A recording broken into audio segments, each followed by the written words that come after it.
করেছিলেন, তিনি বলেছিলেন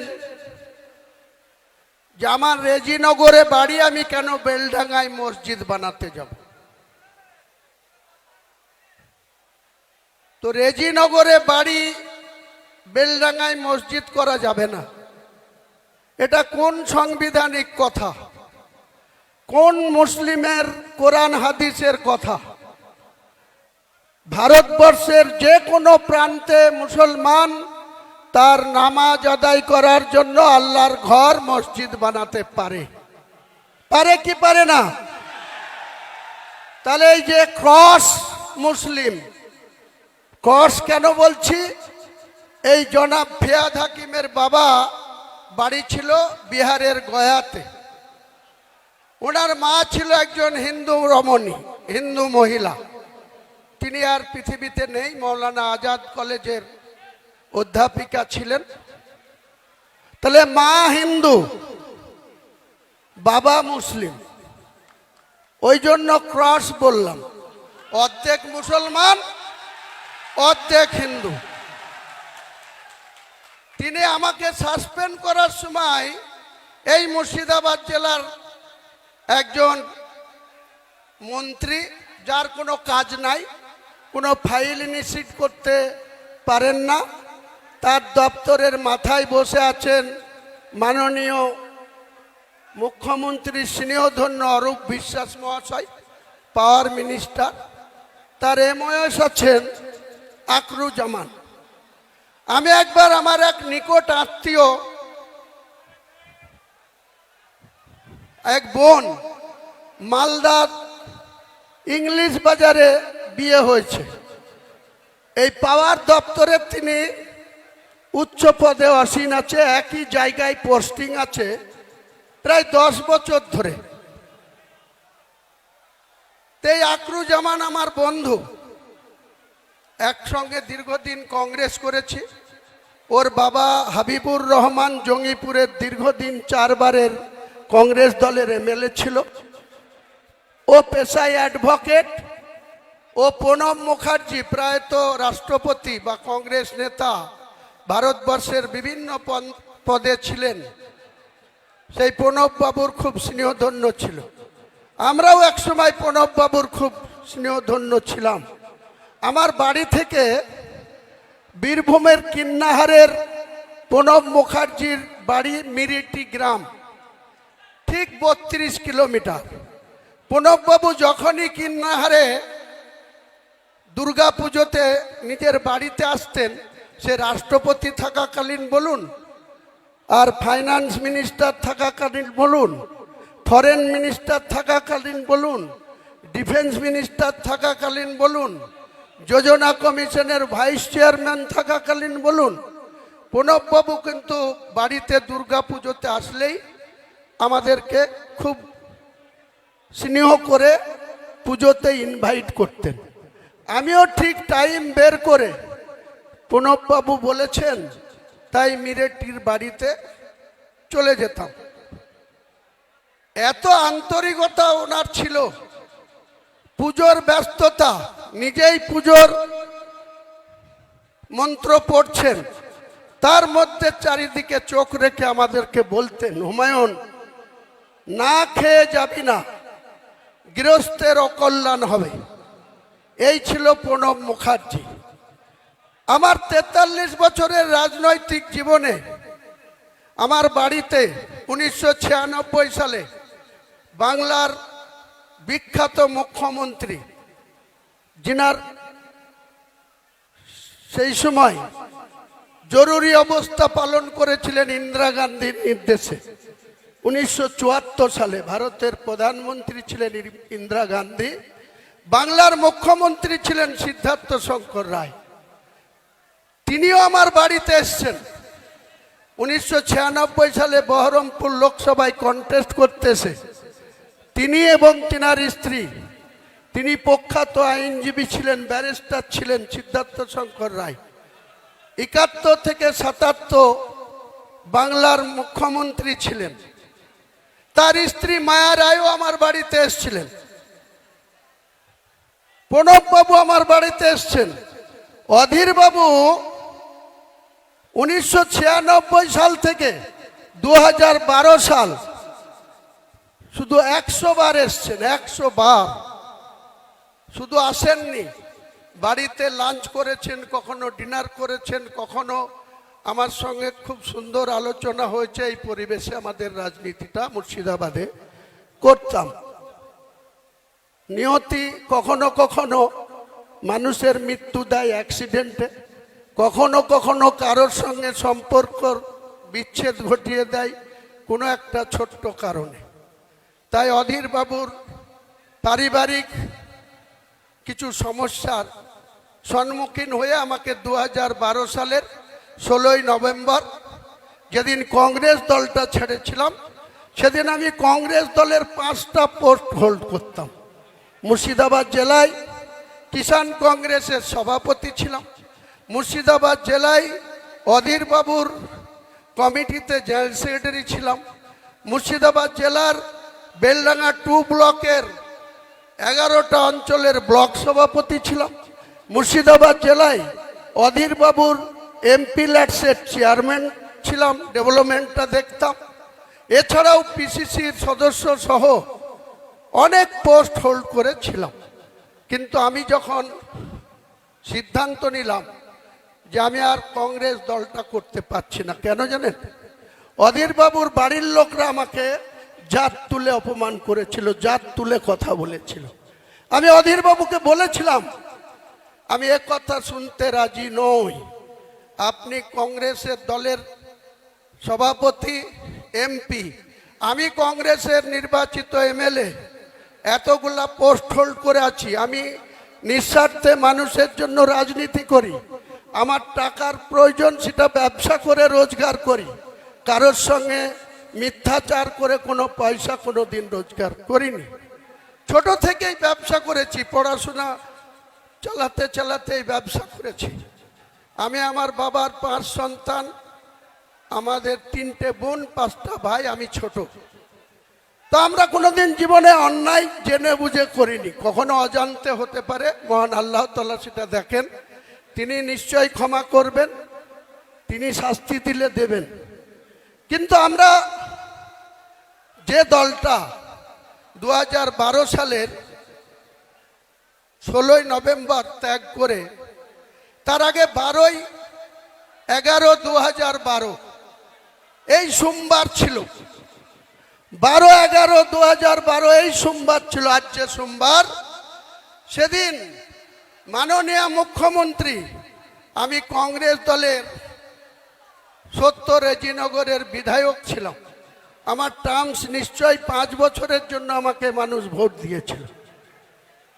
মুকুল রায়ের মাধ্যমে রাইটার্স বিল্ডিং এ সেদিন মমতা বন্দ্যোপাধ্যায় আমাকে ডেকে পাঠালেন। আমি বিধানসভার ফুড কমিটির চেয়ারম্যান ছিলেন বজবজের এমএলএ অশোক দেব, তার সঙ্গে মিটিং করছিলাম। ঠিক সোমবার 12/11/2012 মুকুল রায় আমাকে তার লালবাতিওয়ালা গাড়িতে বিধানসভা থেকে তুলে নিয়ে আমাকে রাইটার্সে নিয়ে গেলেন। রাইটার্সে মুখ্যমন্ত্রী সবসময় কাজে ব্যস্ত থাকেন, তিনার অনেক ব্যস্ততা। তার মধ্যে দিয়ে আমাকে 35 মিনিট সময় দিলেন এন্টি চেম্বারে। উনি আর ওনার সেক্রেটারি গৌতম সান্যাল, আজও আছে তার পিছনে, গৌতম সান্যাল আর আমি আর উনি,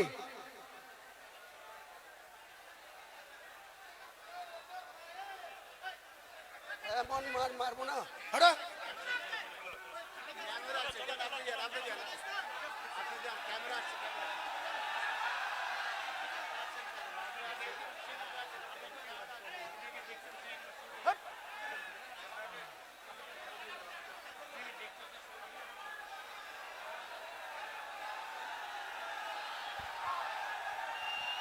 তো আমি সেদিন মমতা বন্দ্যোপাধ্যায়ের সঙ্গে কোনো কিছু চাইনি, মন্ত্রী হতে চাইনি,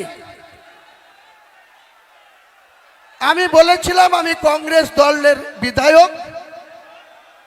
উনি 2011 সালে উনি কংগ্রেসের সঙ্গে জোট করেছিলেন।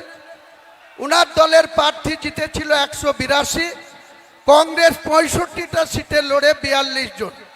42 জনের মধ্যে আমি হুমায়ুন কবির 70 রেজিনগরে ছিলাম। আর এই মুর্শিদাবাদে মমতা ব্যানার্জির দলের একটা মাত্র প্রার্থী জিতেছিল 2011, সাগরদিঘি সুব্রত সাহা, তাও আর মাত্র 48,000 ভোট পেয়ে। কেন 48,000 ভোট পেয়ে জিতলেন?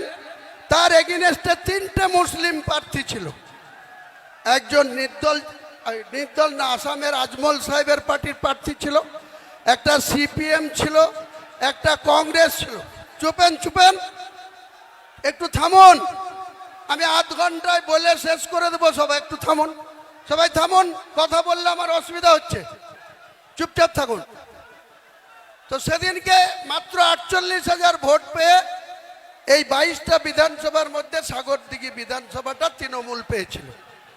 তাহলে তৃণমূল নামক দলের কি শক্তি ছিল মুর্শিদাবাদ জেলায়, আপনারা একটু ঠান্ডা মাথায় চিন্তা করুন।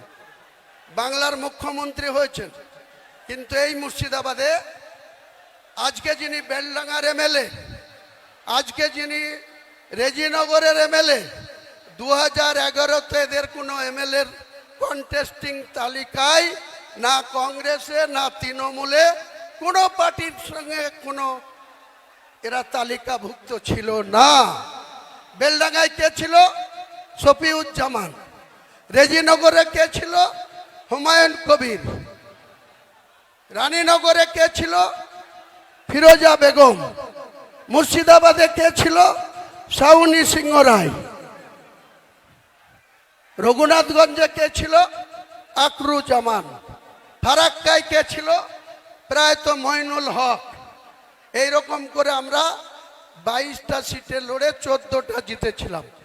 আর যে লেমফোর্ড, যে মার্ক্সবাদী কমিউনিস্ট পার্টির নেতৃত্বে 13 জোটের প্রার্থী 34 বছর সরকার চালিয়েছিল, তাদের মাত্র 7টা সিট জিতেছিল। একটা মাত্র তৃণমূলের জোড়া ফুলে মাত্র 48,000 ভোট পেয়ে তিনি নির্বাচিত হয়েছিলেন, তিনাকেই মন্ত্রী করে দিলেন। 2016-তে কি হলো? যে হুমায়ুন কবির 2012-তে বিনা শর্তে কোনো কন্ডিশন ছাড়াই নিজের বিধায়ক পদটা তুচ্ছ করে দিয়ে মমতা বন্দ্যোপাধ্যায়ের উপরে আস্থা ভরসা রেখে মুকুল রায় আমাকে ওনার চেম্বারে ঢুকিয়ে দিয়ে বাইরে চলে আসলেন। সাক্ষী শুধু তার গৌতম সান্যাল আর তিনি নিজে। আমি আজকে আবার একবার মমতা ব্যানার্জিকে চ্যালেঞ্জ করছি, আপনার যদি সত্যি কথা বলার মানুষের কাছে সৎ সাহস থাকে, তাহলে আপনার প্রিয় চ্যানেল 18 একদিন আপনি বসুন, বিশ্ববাবু মজুমদার বসবে আর আপনি বসবেন আর আমি বসবো আমি। আপনি বাংলার মানুষকে কতটা মিথ্যাচার করেন সেদিন প্রকাশ পাবে। বাংলার মানুষ দেখবে, ভারতবর্ষের মানুষ দেখবে যে আপনি মানুষকে ইউজ অ্যান্ড থ্রো, কাজের সময় কাজী আর কাজ ফুরালে পাঁচি। কতদিন আপনার এই শক্তি থাকে? মমতা বন্দ্যোপাধ্যায়কে আমি চ্যালেঞ্জ করছি, আপনার সৎ সাহস থাকলে, সততা থাকলে আপনি বিশ্ববাবুকে ডেট দেন, আপনার সময় মতো বের করুন। আমাকে ডাকলেই বিশ্ববাবু মেসেজ দিলেই আমি কলকাতায় চলে যাব, স্টুডিওতে বসবো। আপনার সঙ্গে যদি আমি কোনো গদ্দারি করে থাকি, কোন রকম কোনো অসহযোগিতা করে থাকি, নিশ্চয়ই আপনি বলবেন। আর আপনি আমার সঙ্গে কতটা মিথ্যাচার করেছেন, কত রকম মিথ্যাচার করেছেন, সেদিন বাংলার মানুষকে একবার নতুন করে আর একবার মনে পড়াবো, জানাবো। সিদ্ধান্ত নেওয়ার মালিক বাংলার জনগণ, সিদ্ধান্ত বাংলার মানুষ নেবে। আপনি আমাকে বলছেন গদ্দার। আপনি রাতের অন্ধকারে মালদা থেকে এসে আপনি আমাকে সাসপেন্ড করার কার সাথে কথা বললেন? লালগুলার বিধায়ক মোহাম্মদ আলী, ওই রঘুনাথগঞ্জের বিধায়ক মন্ত্রী আকরুজ্জামান। মুর্শিদাবাদের এমপি আবু তাহের খান, বহরমপুর পৌরসভার পৌরপিতা নারুগোপাল মুখার্জি, কাঁদির বিধায়ক সাংগঠনিক সভাপতি অপূর্ব সরকার, তাদের সঙ্গে বসে আলোচনা করে বললেন যে হুমায়ুন কবিরকে যদি দল থেকে সাসপেন্ড করি বা বের করে দিই মুর্শিদাবাদের ক্ষতি হবে। তারা নির্দ্বিধায় বলে দিল কোনো ক্ষতি হবে না। আমি মমতা ব্যানার্জি আপনাকে মুর্শিদাবাদে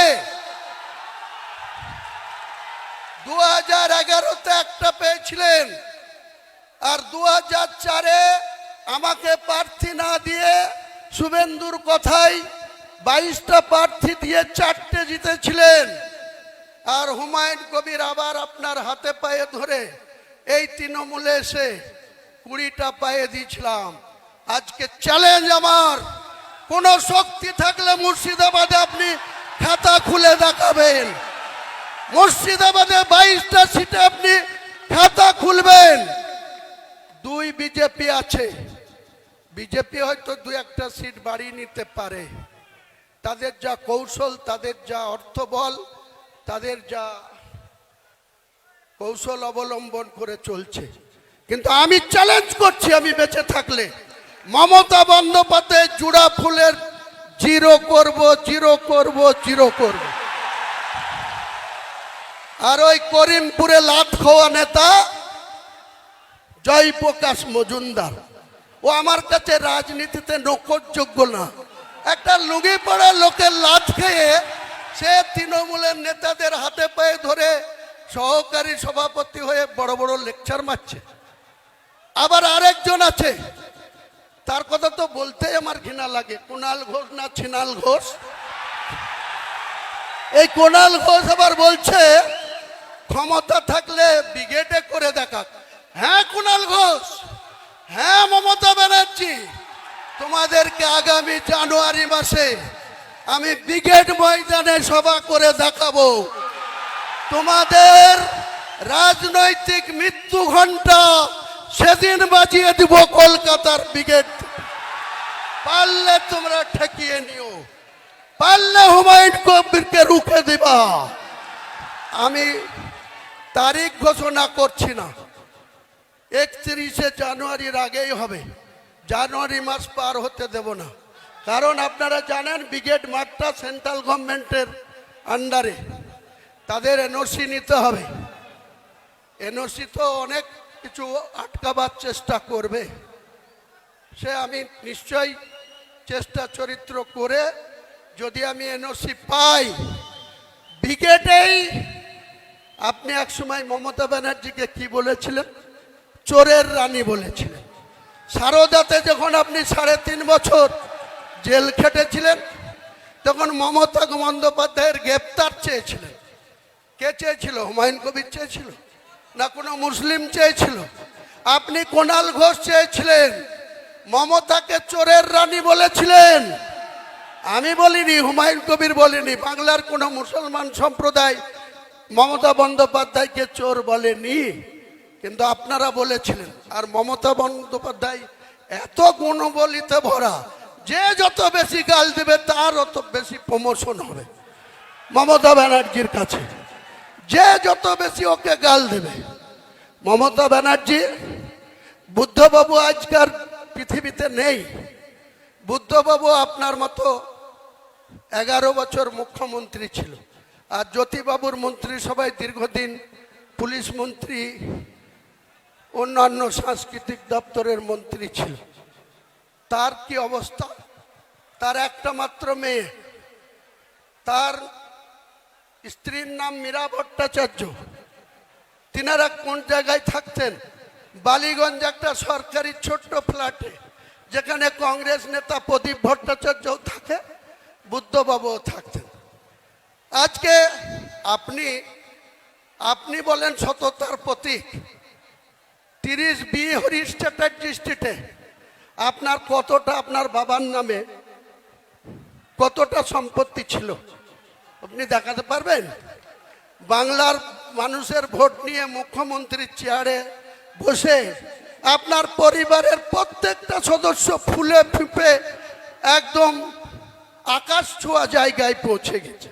আর আপনি বাংলার মানুষের জন্য যেদিন 13 মে 2011 বুদ্ধবাবুদের পরাজয় ঘটেছিল, 7 দিন পরে 20 মে আপনি বাংলার মুখ্যমন্ত্রী হয়েছিলেন।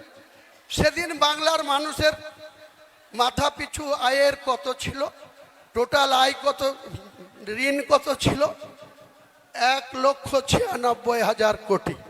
আপনি খেলা মেলা পুজো বিভিন্ন উৎসব আর আপনার মনের মতো করে রং তামাশা করে আজকে আপনি 7.5 লক্ষ কোটি টাকা ঋণের বোঝা বাংলার মানুষের উপরে চাপিয়েছেন। আপনাকে এর জবাব 2026-এ বাংলার মানুষ নেবে। একইভাবে আমি বিজেপিকে সতর্ক করছি, আপনি যখন বলছেন যে কটা মুসলিম এমএলএ জিতে আসবে 26-এ তাদের চ্যাংদুলা করে আপনি নাকি রাস্তায় ফেলবেন। আমিও লিডার অফ দ্য অপোজিশনকে চ্যালেঞ্জ করছি, আমরা জিতে যাব এবং অধিকাংশই আমার দলের যদি 200টা সিটে লড়ি 100টা সিট গ্যারেন্টি জিতে যাব। সেখানে হয়তো 70 মুসলিম থাকবে, 30টাও হিন্দু থাকবে। আপনার বাবা শিশির বাবুর ক্ষমতা থাকলে আমার গায়ে হাত দিয়ে দেখব আপনি কত বড় পালোয়ান। বাংলার মেদিনীপুরের ছেলে, আমিও মুর্শিদাবাদের ছেলে। আমাকে 1 আঙুল দেখালে আপনাকে 2 আঙুল দেখাবো। রাজনৈতিকভাবে চ্যালেঞ্জ আপনি অ্যাকসেপ্ট করুন। অনেক শুনেছি আপনি সাংবিধানিক চেয়ারে ওত নিয়ে লিডার অফ দ্য অপোজিশন হয়ে আপনি বলবেন আমি হিন্দুদের জনপ্রতিনিধি। এটা সংবিধানে বলা যায়? আমি হুমায়ুন কবির, ভোট যারাই দিক, আমি ভোট পেয়ে নির্বাচিত সার্টিফিকেট পেয়েছি। মুর্শিদাবাদ সহ বাংলার 11.5 কোটি মানুষের 294 জন এমএলএ, তারা 11.5 কোটি মানুষের জনপ্রতিনিধি। আমি হয়তো বেশি আমার 69 ভরতপুরকে প্রায়োরিটি দিই, কিন্তু আমাদের কর্তব্য বাংলার আপামর সব ধরনের মানুষের জনপ্রতিনিধি হচ্ছে 294 জন, আর 42 জন হচ্ছে সাংসদ, আর রাজ্যসভার সাংসদও আছে এই রাজ্যে থেকে 13 না 14টা। তাহলে আপনারা শুধু মানুষের সঙ্গে মিথ্যাচার করবেন। মুসলমানদেরকে আমাদের একজন বলছিলেন, আমাদের মেদিনীপুরের পশ্চিমের যিনি সভাপতি, যে মুসলমানদেরকে আপনি বলছেন দুধেল গায়। কি দিয়েছেন মুসলমানদের আপনি? কিছু মুসলমান আছে 1 মাস ব্যাপী রোজা রাখার পর আমাদের খুশির ঈদের জন্য গোটা বাংলা না গোটা ভারতবর্ষে জমা মসজিদ থেকে শুরু করে ভারতবর্ষের মুসলিমরা পুরুষ মানুষরা ঈদের ময়দানে নামাজ পড়তে যায়। সেখানে কোথাও মহিলাদের এন্ট্রি নেই। 10 বছরের নিচে বাচ্চারা যায় খুশির ঈদে, কিন্তু প্রাপ্তবয়স্ক কোনো মহিলা ঈদের ময়দানে যাওয়া নিষেধ আছে। কিছু মুনাফেক বাক্কা মুসলমানকে হাত করে আপনি ঈদের ময়দানে গিয়ে আপনি বড় বড় হিজাব পরে ভাষণ দেবেন, আর মুসলিমদের উন্নয়ন হয়ে গেল? কটা মুসলিমকে চাকরি দিয়েছেন আপনি? 6টা দপ্তরের মন্ত্রী আছেন, 3-6-18টা প্রতি বছর আপনি চাকরি দিতে পারেন। কটা মুসলমানকে দিয়েছেন? আপনি যে স্পিকার করে রেখেছেন বিমান বন্দ্যোপাধ্যায়, বারুইপুর থেকে নির্বাচিত, সেও 6টা করে প্রতি বছর চাকরি দিতে পারে। কটা মুসলমানকে দিয়েছেন? শুধু মুখে মুসলমানদের ভালোবাসা।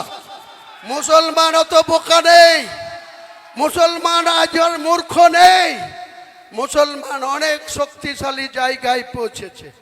একটা কথা আছে না কবিগুরুর, তোমাকে বধিবে যে গোকুলে বাড়িছে সে। মুসলমানরা তোমাকে জবাব দেবে। ওয়েট করেন মুখ্যমন্ত্রী, আর আপনার পালোয়ান ভাইপুকেও বলুন যত খুশি আইপ্যাকের লোককে পাঠান, আর যে 3 মাস বাকি আছে লুটে নেন, যা পারবেন লুটে নেন। 3 মাস পরে আর আপনাদের আইপ্যাকের ডাকে কেউ যাবে না, যাওয়া বন্ধ করে দেবো। মুর্শিদাবাদে এখন থেকেই বন্ধ হয়ে যাবে, আর রাজ্যেও বন্ধ করে দেব। আর আপনার আইপ্যাক আছে, আপনি যে টাকা খরচ করে আইপ্যাককে রেখেছেন, এর আগে একজন প্রশান্ত কিশোর, তিনাকে 2020 সালে কত কোটি টাকা চুক্তি করে নিয়ে এসেছিলেন। সেই প্রশান্ত কিশোর আপনাকে তৃতীয়বারের জন্য মুখ্যমন্ত্রী পদে বসিয়ে দিলেন। 100 কোটি দেওয়ার কথা ছিল, তার 2/3 দিয়েছেন, 1/3 দেননি। সে গুছা করে চলে গেছে। তারই একটা সংস্থাকে আবার আইপ্যাক বানিয়ে 20 বছর, 28 বছর, 26 বছর, 30 বছরের নন বেঙ্গলি ছেলেদের এনে আপনি এখানে টাকা লুটছেন, আর মুখে বলছেন বাঙালি। মুখে বাঙালি।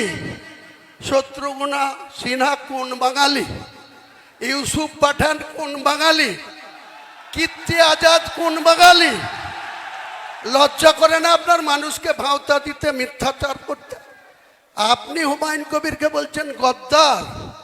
সাহস থাকলে আপনি ওপেন চ্যালেঞ্জ করলাম, আপনি ডাকবেন, আমি চলে যাব, কোনো ভয় নেই। আমি উপরওয়ালা ছাড়া কাউকে ভয় পাই না। যা হবার হবে। আপনার সৎ সাহস থাকলে আপনি চ্যানেল 18-এ বিশ্ববাবুর চ্যানেলে বসবেন, আপনার ঠিক উল্টো চেয়ারে বসে আপনার প্রশ্ন উত্তরের জবাব আমি দেব, আর আপনি আমার প্রশ্নের জবাব দেবেন। এটাই আমার চ্যালেঞ্জ। আর আজ এই ডায়াস থেকে বেশি কথা বলবো না। আমাদের দলের নাম কি, দলের এজেন্ডা কি? আমি আজকের আপনাদের সামনে ঘোষণা করছি, আমার সুন্দরবন এডুকেশনাল ট্রাস্ট, সেই ট্রাস্ট 35 কোটি তার অ্যাসেট। আজকের আমি এই সভায় আমাদের চেয়ারম্যান হিসেবে আমি হুমায়ুন ভাইয়ের নাম ঘোষণা করে গেলাম। তিনি যেটা করবেন সেইটাই হবে। তার নেতৃত্বে আমরা আছি, থাকবো। এখানে এই মসজিদ বাবা কালিদাস এখানে এসে উদ্বোধন করে যাবেন, ইনশাআল্লাহ সে ব্যবস্থা আমরাও করব। আমরা হুমায়ুন ভাইয়ের পাশে আছি। যদি একটা মাথা নয়, যদি আর একটা মাথা দরকার হয়, তাহলে শাহজাহান মল্লিকের মাথাটা আমি আজকে সমর্পণ করে গেলাম, ইনশাআল্লাহ। এই বলে বক্তব্য। শাহজাহান সাহেবকে আমার লাখো লাখো শুকরিয়া, সালাম, আদাব জানাই। এত বড় একটা সিদ্ধান্ত জনমানুষের সামনে ঘোষণা করার জন্য আবার আমি আপনাকে সালাম জানাই। তো আমি মমতা বন্দ্যোপাধ্যায়কে ব্যক্তিগতভাবে একজন বাংলার নেত্রী হিসাবে, ত্যাগী মহিলা হিসাবে, অনেক ছোট থেকেই যখন কংগ্রেস করতাম, উনি যখন প্রদেশের সভানেত্রী ছিলেন যুবর, তখন আমরা এই জেলায় প্রায়ত মান্নান হোসেন জেলা সভাপতি, আমরা ব্লক সভাপতি জেলা কমিটিতে। 1997 সালে তৃণমূলের জন্মের আগে উনি একটা ডিএম অফিসে তালা দেওয়ার কর্মসূচি করেছিলেন। প্রত্যেকটা ডিএম অফিসে তালা ঝুলাতে হবে। তা আমি সেই তালা ঝুলানোর নেতৃত্ব দিতে গিয়েছিলাম। ধ্রুব চ্যাটার্জি বলে একজন টাউন ওসি ছিল, অনেক লম্বা চওড়া ফিগার। তো আমরা তালা অন্যভাবে পকেটে নিয়ে এবং ফাইল নিয়ে ডিএম অফিসে কাজ আছে বলে ঢুকে আমরা ডিএমকে ভেতরে ছিল, তালা লাগিয়ে দেওয়ার নায়ক হুমায়ুন কবির ছিল। তারপরে বহরমপুর থানা আমাদেরকে অ্যারেস্ট করে নিয়ে গিয়েছিল। আমাদের এমন নেতা মান্নান সাহেব জেলা সভাপতি, আমাদের 47 জনকে যখন অ্যারেস্ট করে পিজন ভ্যানে তুলল, মান্নান সাহেব অমনি ওপারে খাগড়া স্টেশনের বাড়িতে চলে গেল। আমরা সারা দিন না খেয়ে, বেলা 11টায় অ্যারেস্ট হলাম, সারাদিন না খেয়ে বহরমপুর লকআপে। আমার প্রায়ত নেতা, আমার রাজনৈতিক গুরু মির্জাপুরের নুরুল ইসলাম চৌধুরী আর তৎকালীন বহরমপুরের এমএলএ মায়ারানী পাল, তারা রাত্রি 10টার সময় গিয়ে আমাদের জামিন করে নিয়ে আসলো। তা আপনি সেই দলের নেতৃত্ব, আপনি সে তখন কি করতেন এত ইতিহাস আমার জানা আছে। আমার মনেও আল্লাহ অনেক রেখে দিয়েছে, আমার মেমোরি অনেক সাপ আছে, ডেট তারিখ সময় সাল সব আমি বলতে পারি ঘন্টার পর ঘন্টা। আপনি বেশি আমাকে উল্টো পাল্টা কথা বলবেন না, তাহলে আপনার পরিবারের আয়ের কি উৎস, কিভাবে আপনি এত পরিবারের আয়ের উৎস পেয়েছেন? এমনিতেই তো কাঠগড়ায় আছেন, পরিবারের সদস্যরা প্যানিকে ঘুমায় রাত্রেবেলায়, সুস্থভাবে আমাদের মতো কৃষকদের মতো সাধারণ মানুষের মতো ঘুমাতে পারে না। 200 জন পুলিশ লাগে আপনার ভাইপোকে রাত্রি বাস করতে। যেদিন ক্ষমতাটা চলে যাবে এই পুলিশ কোথায় থাকে সেটাও আমরা দেখব আগামী দিনে। এই পুলিশ কার হয়ে কাজ করে? আর মুর্শিদাবাদের পুলিশ প্রশাসনকে আমি আজকে আমাদের সাপোর্ট দেওয়ার জন্য ধন্যবাদ জানাবো। কারণ বিগত 6 তারিখে এই জেলার পুলিশ, রাজ্যের পুলিশ অনেক অসহযোগিতা করেছে। কালকে ছোট্ট একটা ঘটনা ঘটেছে। হুগলির একজন ব্যক্তি আতাহার সাহেব, তার বয়স 66 বছর, তিনি আমার দলের কমিটিতেও আছে। তিনি আজ সকাল সকাল বাড়ি থেকে বেরিয়ে এখানে আসার কথা ছিল। রাত্রি 10টার সময় জনাব ফিয়াদ হাকিমের কিছু গুন্ডা গিয়ে তার বাড়িতে তার মিসেসকে, তার স্ত্রীকে, তার ছেলেকে অনেক ধমকি দিয়ে এসছে। আমি ফিয়াদ সাহেবকে বলছি, আমার যেদিন মাথা গরম হবে সেদিন কিন্তু আপনাকে প্রয়োজন হলো ওই ব্রিগেডের সভা থেকেই লক্ষ লক্ষ লোক নিয়ে গিয়ে আপনার মেয়র অফিস ঘিরব, দেখবো আপনি কত চুমকাতে পারেন লোককে, কত আপনি ক্ষমতা দেখাতে পারেন লোককে। এসব করবেন না আমার সঙ্গে।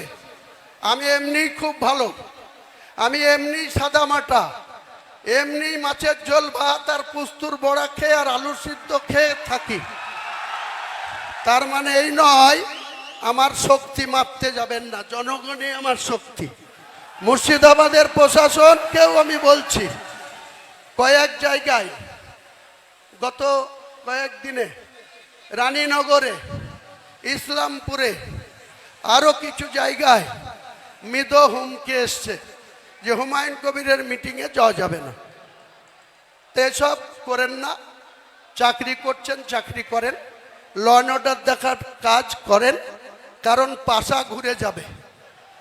আপনারা যে নেতার কথাই চলছেন, আপনারা একবার মনে করুন তো, বুদ্ধবাবু 235 নিয়ে 2006 থেকে 2011 ছিল। 2011 এসে 9 এসে একজন মাত্র এমপি ছিল মমতা ব্যানার্জি, একা 2004 থেকে 9। কংগ্রেসের 6 ছিল, লেফট ফ্রন্টের 35 ছিল। পাশা ঘুরে গেল, কেমন মানুষ ঘুরিয়ে দিল। 2009-এর পরেই 2011 মুখ থুবড়িয়ে বলল 34-এর বামফ্রন্ট সরকার। তাদের স্ট্যান্ড কত ছিল? 235। আপনার কত আছে? এধার ওধার ভাঙিয়ে এনে 220। এই 220-কে তুড়ি মেরে উড়াবো, 220-কে তুড়ি মেরে উড়াবো। বাংলার রাজনীতিতে আমাকে বলা হচ্ছে ভোট কাটুয়া। আরে 2,82,000 মুসলমান ভোট আছে, 2,82,000-এর মধ্যে ধরে নেন 2,30,000 মানুষ ভোট দিতে যাবে। 30,000 পাতাখোর আছে, 30,000 পাতাখোর আছে, তাদেরও ভাত দেন। 2 লক্ষ ভোট, 1,60,000 যেদিন হুমায়ুন কবিরের দলের পক্ষে পড়বে, আপনার সরকার চিৎপটাং হয়ে ওই ভাগীরথীতে পড়বে।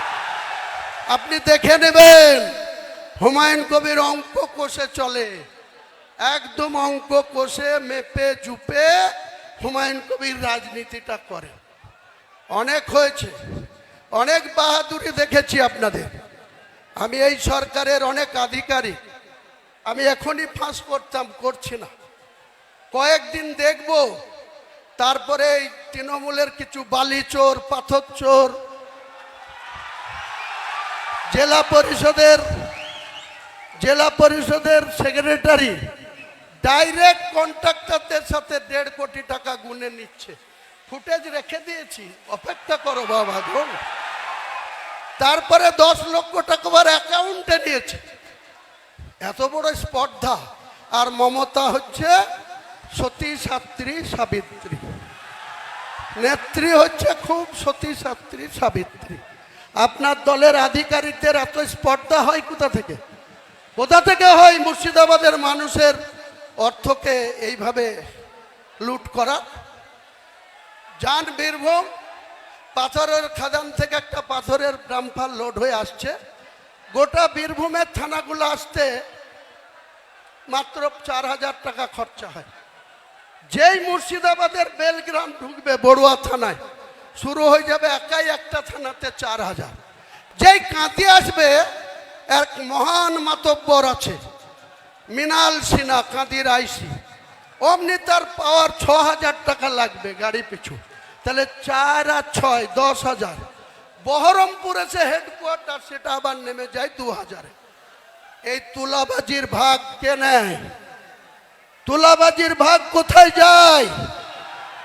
ওয়াকফ নিয়ে।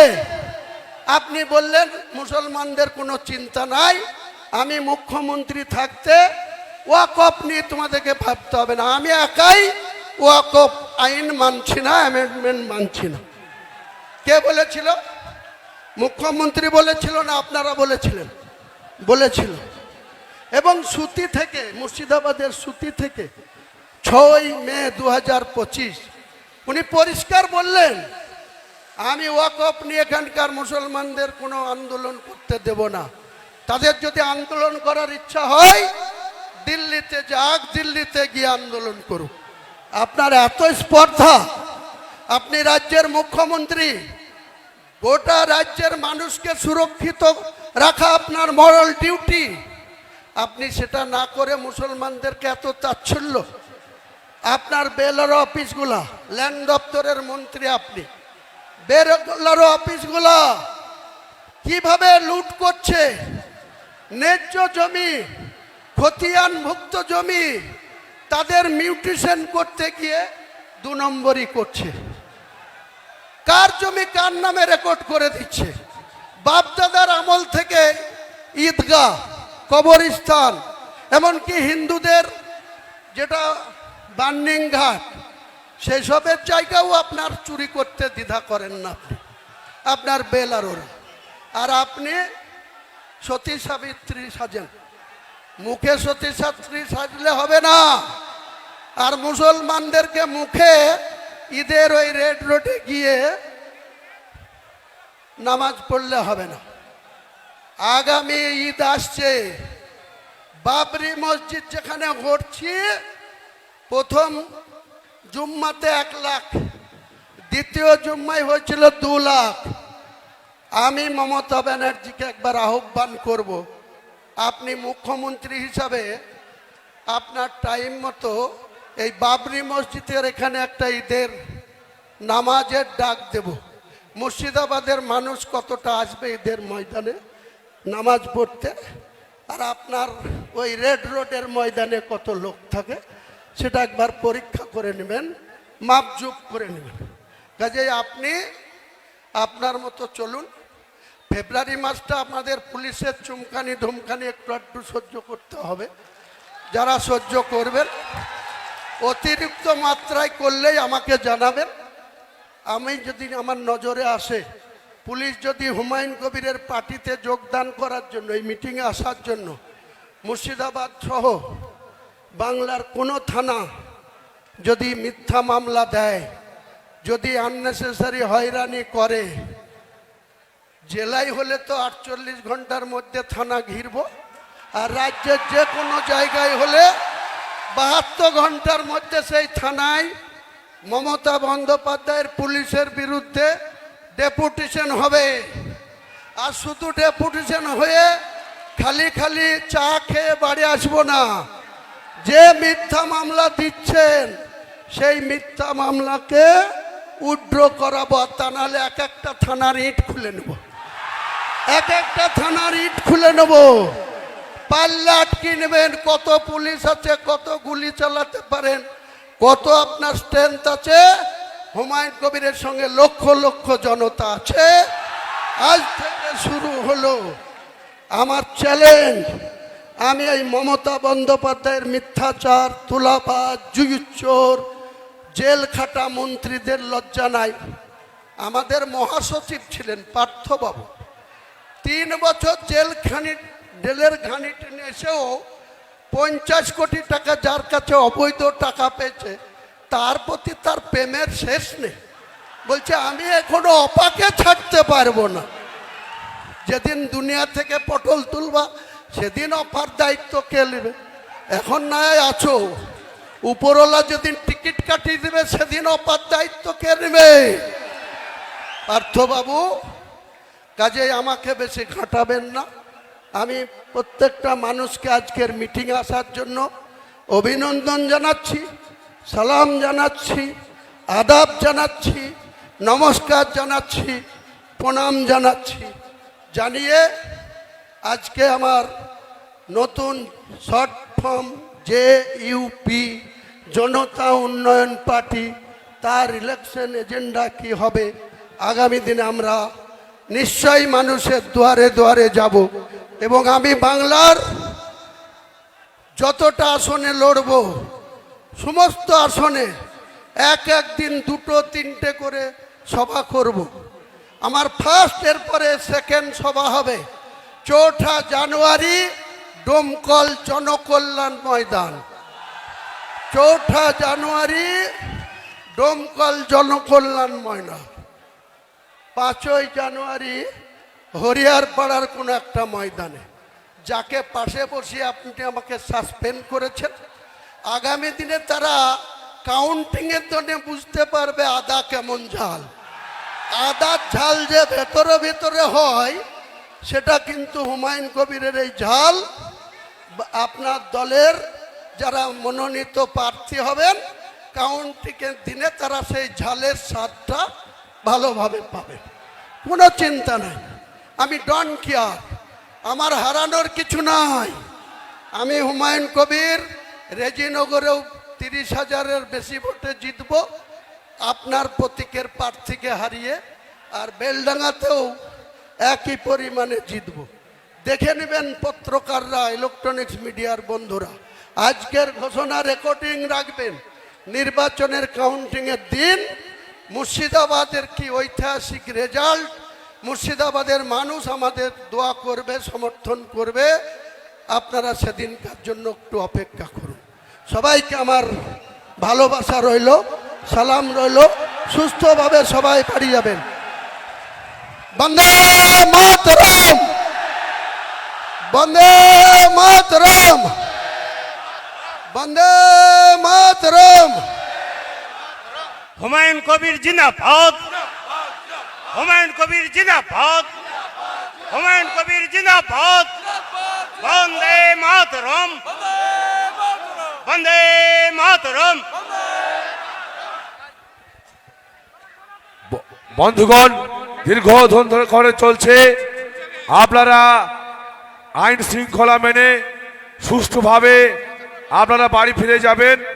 আজকের এই ঐতিহাসিক জনসভায় রেজিনগর বিধানসভার অবজারভার ISF এর গোলামের নেতৃত্বে 2000 এবং জয়নগরের উসমানের নেতৃত্বে 500 জন, কালীগঞ্জের প্রায় 2000 TMC এবং কংগ্রেস ছেড়ে লোকনাথপুরের হামিদ মোল্লার নেতৃত্বে 500 জন, হুমায়ুন সাহেবের নেতৃত্বে আজকে জনতা উন্নয়ন পার্টিতে যোগদান করলো। তাদেরকে আমরা আন্তরিক শুভেচ্ছা এবং হার্দিক অভিনন্দন জানাই। আগামী দিনে দলের নির্দেশ মেনে, দলের শৃঙ্খলা মেনে আপনারা কাজ করুন। আজকের এই ঐতিহাসিক জনসভায় আগত সর্বস্তরের মানুষকে হুমায়ুন কবিরের পক্ষ থেকে জানাই শতকোটি সাধুবাদ এবং কৃতজ্ঞতা। এভাবেই আপনারা হুমায়ুন কবিরের হাতকে শক্তিশালী করতে, হুমায়ুন সাহেবের মাটিকে শক্ত করতে আগামী দিনে এই উন্মাদনা, এই স্বতঃস্ফূর্ততা আপনাদের কাছে কামনা করি। নারায়ণ তাকবীর, নারায়ণ তাকবীর,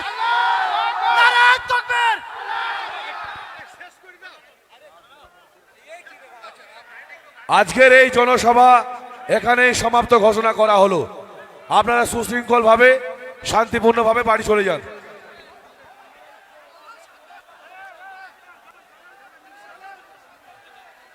হ্যালো, আপনারা আস্তে আস্তে আপনারা সুশৃঙ্খলভাবে আপনারা যাবেন, যাতে কোথাও কোনো জায়গায় মানুষের সমস্যা না হয়। জাতীয় সড়কের যাতে কোনো সমস্যা না হয় সেই দিকটা মাথায় রাখবেন। কাবাসডাঙ্গা অঞ্চল থেকে 500 জন তৃণমূল ছেড়ে জনতা উন্নয়ন পার্টিতে যোগদান করলো।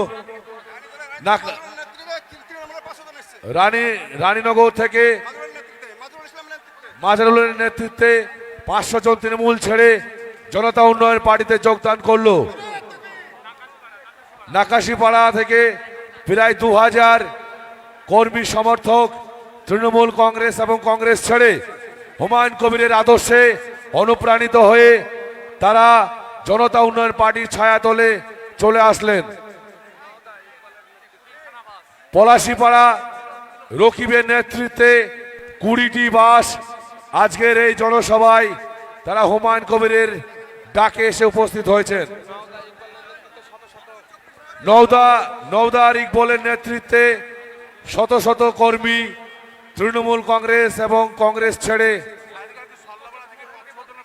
আজকে যোগদান করলো। উত্তর 24 পরগনা থেকে প্রায় 3000 কর্মী তৃণমূল কংগ্রেস এবং কংগ্রেস ছেড়ে হুমায়ুন সাহেবের নেতৃত্বে